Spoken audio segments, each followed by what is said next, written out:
For today's tutorial, we're going to take a black and white image and colorize it. First thing we're going to do is we're going to create a blank project. In this case, I have a 1200 by 1200 image, and I'm going to paste the black and white image that we're going to use inside that project. In this case, I am going to just say edit, paste, and this is actress Jean Tierney, who was popular in the 1940s, so we're going to use her as our image. What I like to do before I start most projects is make sure that I have a copy of the original just in case we need to go back. I'm going to delete the background layer and just copy the image, the photo image now. If you go to the layers panel, click on the layer and drag it down to the new layer icon, you'll get your second image. So we're going to not use the bottom layer, which is the original, and we're going to just make any adjustments at the beginning on the base layer. Anything after that will be non-destructive, and I'll explain what that means as we go forward. The only change I really want to make on this image here is that the face, the forehead, the nose, cheeks and the chin look a little bright. So we want to make an adjustment on that. And the way we do that is there's a lot of ways in Photoshop, but if you go to Image, Adjustments, you could use brightness or contrast, exposure, there's curves and levels. I like to try to stick at the beginning of a project like this with the shadows and highlights, or brightness and contrast, or a combination of the two. In this case, let's use shadows and highlights because we do want to reduce some of the highlights, and this is a good way to do it. So basically what I'm going to do is I'm just going to move the slider, and as I move it, it's going to reduce some of the highlights. And if you missed that, I'll show you what happened. The preview button is on, so if I shut the preview off, you get to the original. There's your original, and let's bring back the adjustment I made. So now you can see that the highlights are a little bit toned down, so we'll go with that. Shadows will bring out some of the hair a little bit. Let's see if we want to change that just a bit, and yeah, we could bring out the hair a little bit more. So I'm not going to make many changes, and that's the only change I'm going to make directly to the image. And just remember, we do always have the original. So if we wanted to see what the original looked like, I'll shut off the layer we just made an adjustment to, and here's the one we did. So we'll start colorizing with this layer. And the way we do that is we have to highlight, we have to make a selection, and then in that selection we want to add color to it. So Photoshop provides a lot of tools to do that.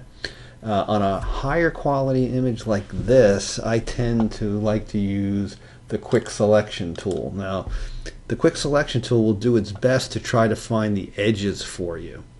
And if it doesn't fully find the correct edges, it's always something that we can edit. So the way this tool works, and the mode that I have it in, it's an additive process. So you see the circle with the plus sign in, that basically means that every time I click and drag, I'm going to add to my current selection. I could always come up to the properties panel and change it to a minus, and every time I click the minus, it'll subtract. So let's start out. I'm just going to click on my left mouse key and drag it down, and if you notice, Photoshop is trying to find the edges for me, and it actually did a fairly good job. Not bad at all. In fact, I think that we can go with this, and we could always adjust it later, I should say. But if we really wanted to see what the highlight looked like, we can actually just show the mask. If we hit the Q key, it'll show you in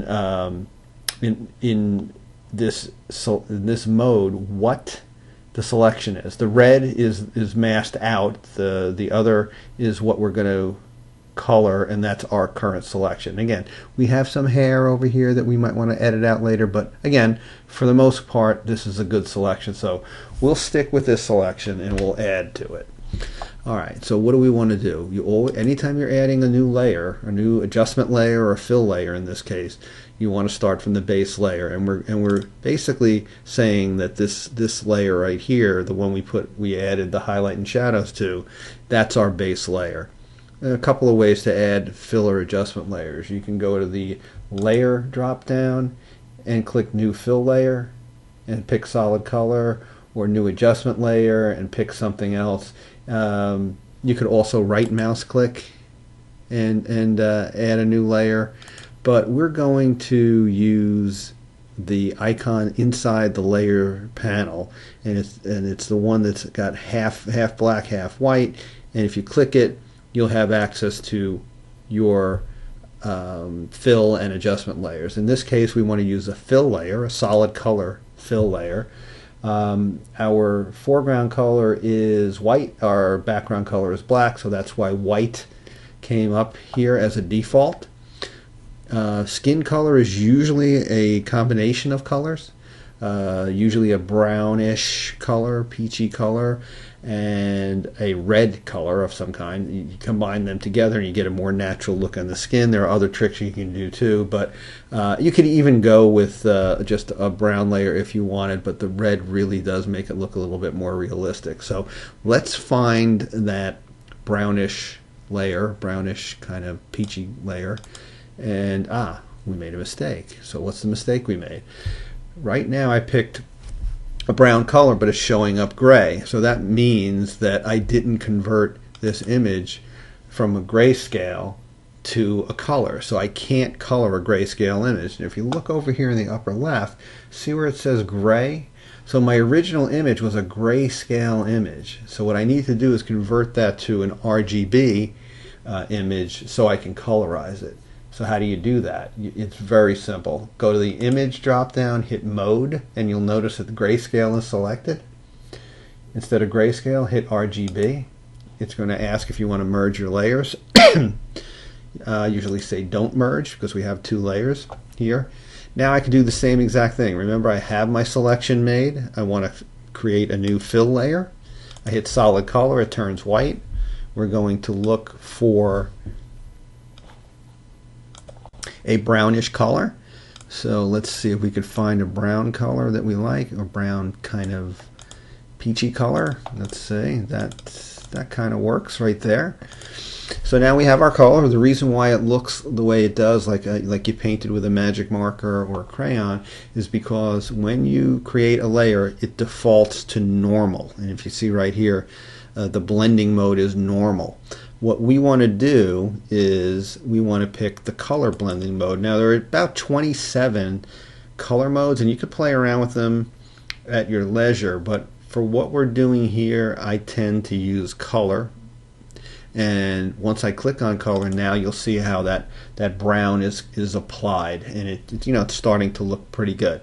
So like I said, you can probably get away with just using a brown layer, but let's add a little red to this and you'll see how much better it looks. So let's select the brown layer and just go right in and select another fill layer. Again, it'll default to white, and now we're just going to pick a red. So let's just pick a red randomly now. We could always change it at another time, and hit OK. So why do we see a red square here? Reason is that Photoshop uses layers, but the precedence of using the layers goes from the top down. In this case, red is on top, and it's blocking out everything below it. And that's because these masks here are allowing it. When you have white in your mask, it'll show the color through. When you have black in your mask, it'll block the color. So what do I mean by that? So let me shut off the red layer and go back to the brown layer just to show you what I mean. So the brown layer is only showing the color to her face. And what's the reason for that? Let's look at the mask. The mask over here has white in the areas that we want to see the color and black where we don't. So that's why we see only the color on her face, because we've blocked out or masked out the other part of the picture. So I'm going to turn on the red layer again, and we don't want to go through that selection process again. So what we're going to do is we're going to associate the red layer with the brown layer, and we do that using a clipping mask. And a clipping mask basically relates these two together. And one of the things it relates is the actual shape of the mask. So let me show you how that's done. Again, in Photoshop there are many ways to do this. You can go to the layer panel and you can say create clipping mask. You can go to the red layer, in this case, right mouse click and say create clipping mask. Another way you can do it, which I think is easier, put your finger on the Alt key, drag it across the line between the two layers. You'll get a down arrow, click it once, and now it indents and an arrow pointing down to the brown layer. It's associating them together, and like I said, what it did was it's now associating the mask also. So now the red is coming through, but only based on the mask of the brown. As with the other layers, the normal blending mode is associated with the red, so we're going to change that to color. Now you're not going to see a change here in the skin until we start playing around with the opacity. So I'm going to click on while I have the red layer selected, I'm going to click the opacity and start moving the slider down. And as I'm moving the slider down, it's taking away some of the red, but it's making it hopefully look like more natural skin tone. So let's keep it around the 30 range here for the red. And let me show you what it looks like. I'm going to take the red away, and you can see, although it looks pretty good, with the red it looks even better. Okay, so let's back off a little bit more, and yeah, I would say that looks a little bit more natural. We could always change anything we want later. We could change the red, we could change the brown, we could change the opacity of the brown. We could do it at any time. Okay, so for now let's run with this. The one thing we do need to correct is, if you notice, the eyebrows, the lips, and the eyes are now the same color as the skin, and we don't need that. So what we're going to do, and if you remember what I said earlier, if you use white, you show the color. If you use black, you take the color away. So what we're going to do is we're going to select the brown layer, and we're going to paint with black because we want to take the color away from the lips, the eyes, and the eyebrows. So I'm selecting the brown layer. Let me zoom in here a little bit onto the lips. I'm going to make sure that I have the paintbrush tool selected. Now it's white, so we want to switch that to black. And then we want to paint around the lips so that we can take the color away. And as I paint with the black, you can see that I'm taking the color away. The other thing you can see, if you look really close, you can see that black is coming on the mask, so that's where it's blocking the color from coming through. So let's do that, and we can always get a little more detailed later if we wanted. So we're going to take away the lips, the color from the lips I should say, and we're going to do the same thing on the eyes and the eyebrows. So let's paint away the color in the eyes, and let's paint away the color in the eyebrows. Now it's very thin over here on the eyebrow, so I'm using my left and right square bracket keys to kind of change the size of the brush, make it easier for me to get into those more detailed areas. So I'm taking away the color from the eyebrows. And remember, we could always correct it. Like if I went too far like I just did, I could just switch it back to white as the foreground color, which means I'll paint back some of the skin tone color. So let's finish off the eyebrows really quickly here. I'm just going to go around to finish the eyebrows, and again, we can always touch it up because this is not a destructive process. We could always make changes. Alright, so I'm just going to finish the eyebrow here, and I'll back it away a little bit so you can see what we've done. So right now we've only done the skin, but we have masked out places for the eyes, eyebrows, and lips.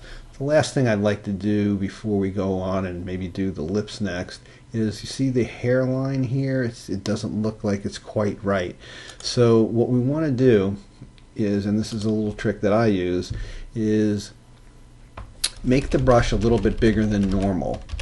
And with the mask selected, paintbrush tool selected, and white as your foreground color, just slowly go and paint in the hairline, but come in perpendicular to the hairline. Don't come across like a line. Hairlines are not straight, absolutely straight. So, this will give you a better way of getting closer to the hairline and having it look more natural. Okay? So again, that's my trick. You can find your own way of doing it, but I've found that this works. Okay? So now if you back off, you can see the hairline looks much better. Let's zoom in now again on the lips, and let's create another fill layer. So let's go back, select our quick selection tool, and let's see if Photoshop can help us out and make a decent selection on the lips. Now it missed a little bit here, went a little too far. So what I'm going to do is I'm going to hold the Alt key down and change this to a minus, and let's see if we can get a little bit closer. You don't have to be perfect, and we're not here. So we'll make an adjustment once we're done with picking the color. So let's pick a color for her lips. In this case, we're going to probably pick a red. Let's pick a red and hit OK. Remember, it defaults to normal. We want to change normal to color. There's our red. We can always change that. Let's color it in first, and then we can decide whether we like that color or not. So you can see where we missed, and we can either make it skin color if we think that it's part of the face and not the lips, or we can just make it red. So let's try for red, and I think that'll look okay. Remember, paintbrush, white. We're picking the mask that's associated with the red color, and we're just going to start painting in where we needed some color. Okay, so let's paint down here, and okay, so the lips are good. Let's see if we like the color. The color looks okay. Maybe we can change it just a little. Let's say, yeah, that looks fine. We could stick with that. Okay, so that's where we're at now. Next thing we're going to do is do the hair. Let's zoom in a little bit on the hair. Now the hair, there's a lot going on here, so my suggestion would be, pick a color and paint it in. It actually will be quicker than trying to make a detailed selection. So what I'm going to do is I'm going to take the rectangle tool, and I'm just going to make a rectangle on her hair, a section of her hair, and now I'm going to pick a color. So base layer, new fill adjustment layer, solid color, defaults to white. Now let's pick a brown. So we're going to come and see if we can pick a brown that would look pretty good. Remember, pick a color. We could always adjust it at another time. Default again is normal. So let's change it to color and see how it looks. So that actually doesn't look bad. So let's color it in, and then if we don't like it, we can always change the color. So I'm going to go a little quickly here, and if this wasn't a tutorial, I'd do it a little bit slower and a little bit more detailed, but I think you get the idea. So the same technique that we use with the skin color coming up to the hair, we're going to use from the hair down to the skin color. So we're going to color perpendicularly to the hairline, so it just looks a little bit more natural. I think you can see that it actually looks pretty good. So let's continue the process. All right, so don't worry about the stray hairs. That's something that, believe it or not, will not really affect the actual final image, but there are other techniques for highlighting these kind of stray hairs, but we won't get to it in this tutorial. Okay, so I'm just going to finish off the hair. This looks like a background here to me, not necessarily the hair, so I'm going to let it go. and let's back off just to see what it looks like. So it looks pretty good. Looks pretty good. We forgot the eyebrows, so I'm going to show you a little trick. If you go to remember we masked out the skin, which means that we know where the edges are for the eyebrows. Okay, so I'll show you what I mean. Let's go to the skin layer and see where the skin mask is. And hold the control key down and click once on the mask, and you can see it highlighted where we have the skin tone color. So if we wanted to, we could take the opposite of this, and because if we wanted to paint the eyebrows right now, we couldn't because we've only selected the skin layer. But if we take the opposite, then we can. So I'll show you what that is. So now I have the skin layer mask highlighted. I'm going to go up to the menu, hit select, and I'm going to hit inverse. Now it doesn't look like anything happened on the screen, but we now have taken the inverse selection. So now we've selected everything but the skin. So since we've done that, we basically we have an outline for the eyebrows. So I'm going to go to the hair layer again, select the mask for the hair, and I'm just going to make sure that I have my brush selected. White is the foreground color, and then I'm just going to paint the eyebrows, and I don't have to worry about painting the skin because that's already masked out. So I can just come in and do that. Okay, so that's just a little trick. You could have painted it yourself by hand again, but why not use some of the work you've already done? So when you're done with that, I'm going to hit select and deselect, and I'll back away a little bit just to show you how we're looking at this point. And it's actually, I think, looking pretty good. Last thing we want to do, or maybe there's two more things we want to do. We want to do the eye, and then we want to do the white surrounding the eye. So why don't we start out with the eye, and let's assume that she maybe has a blue color for the eye. So I'm going to take the rectangle tool, and again, rather than using the selection tool, I'm just going to highlight a little bit of the eye area just to get a selection, create an adjustment layer as we've been doing, and in this case we're going to pick a blue. Okay, so I selected a blue. Again, we defaulted to normal blending mode, so we're going to pick color. So there's our blue. We don't know if we're going to finally use that, but let's go in and see what it looks like once we're done. Let's go back to the paintbrush tool, select white as your foreground color. I'm going to lower the size of my brush a little bit so I can get in and actually do a little bit of coloring in the detail here. So I'm going to select this blue and get a little bit smaller just to go around that eye. I'll do the same thing on the other eye. Oops, hit the wrong key. So let's go around and color this blue. So that looks pretty good. Alright, let's back away a little bit and see if we like this blue or not. I guess we can get away with that blue. That looks fine. Last thing we can do is the white around the eyes. Now this is an interesting one because what I'm going to do is the same thing I did with the eye color. I'm just going to put a little rectangle over here in the white area. I'm going to create a new fill layer, white, just because that's what we want to do for the whites of their eyes.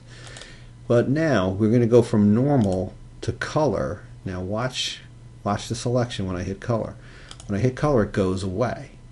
The interesting thing is that when you select black or white and you color it, it disappears. So you have to use another type of blending mode. So color won't work for full black and full white. I like to use soft light, and when I hit soft light, you'll see that the color actually appears. Now, your first glance might be that, oh, that doesn't look very white, but let's paint it in, and then we'll take it on another level here. So I'm going to take the paintbrush, and I'm going to paint the white in. I'm going quicker because it's a tutorial, and it's getting a little long, but we're doing fine as far as the work goes. So let's paint that in.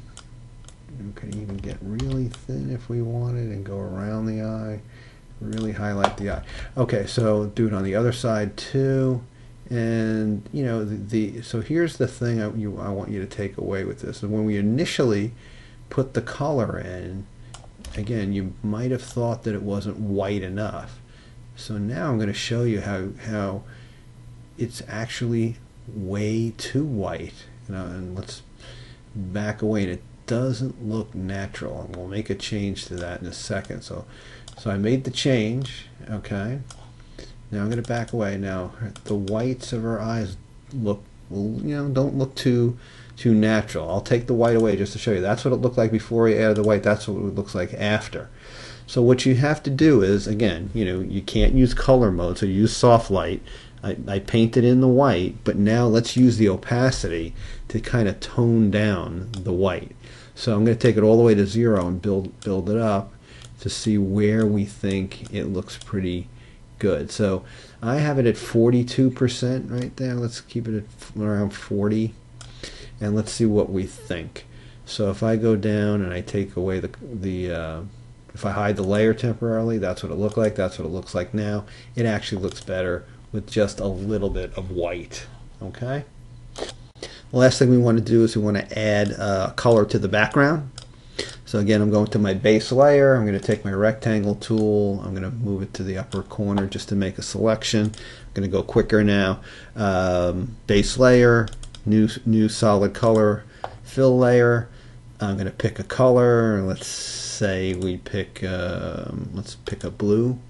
We'll pick a blue, and I'll change it to color. There's our blue layer, and we could always change that if we want. And now what I'm going to do is I'm going to paint in the blue around the image. So let me do that quick. Again, if this was a full-on project and not a tutorial, we would take a little bit more time to do this. And let's see how we do on this. So right side is just about done. Okay, and it looks pretty good. Left side, again, I'm moving a little bit quicker here, and let's see how this comes out. Alrighty. Okay, so let's back off. Okay, the blue might be a little bright. So what do? We can just change the opacity a little bit. Let's tone it down just a little, and there you go. I think we're done with this, and let's take a look at the original, so we can see what that looked like versus what we did here in the final image. So there's the original black and white, and here's the colorized version. So okay, that's pretty good. I think for about 20-25 minutes or so, I think we did pretty well. And I think that's it for the tutorial right now. Okay, thanks.